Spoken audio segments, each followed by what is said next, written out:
All right, thank you, Elisa. Well, happening today, the Real ID requirement is now in effect at airports across the United States. But we're finding that the deadline airports have been telling us about for months isn't a hard and fast rule. You'll still be able to fly today without that Real ID. And Kate Seifert is live at John Glenn this morning with new information from the TSA. Kate?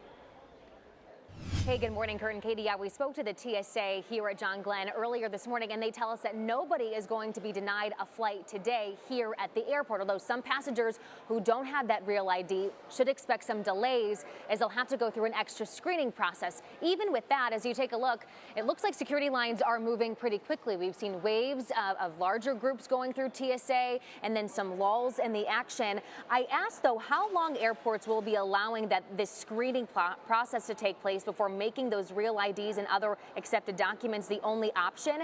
TSA only tells me that the Department of Homeland Security is monitoring compliance and will continue to enforce this policy.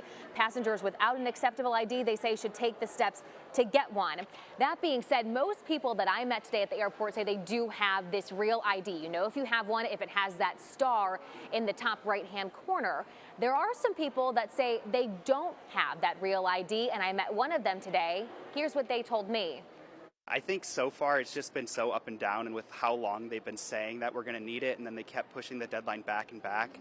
I just haven't wanted to get it or needed to get it, so that's kind of it. Luckily, that flyer named Darren, who you heard from there, has his passport with him today. That is one of the forms of identification that you can bring to the airport if you don't have that Real ID. You can use things like passports, as we mentioned, global entry traveler cards, or state-issued enhanced driver's licenses.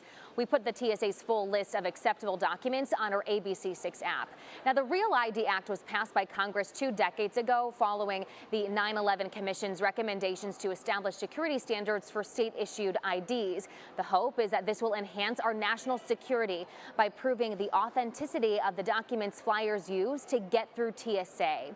Now, as of mid-April, according to the BMV, about 56% of Ohioans have the Real ID. I posted that poll to my X account that you're seeing right here, asking, do you have the Real ID? If you don't, do you plan to get one? You can vote in this poll right now and let me know if you have that Real ID or if you don't. When I just checked that poll a little bit ago, most people are saying yes, indeed, they do have that ID. But once again, even if you don't have that Real ID and you need to fly today or tomorrow, you will not be denied a flight. You will still be able to get on board that plane.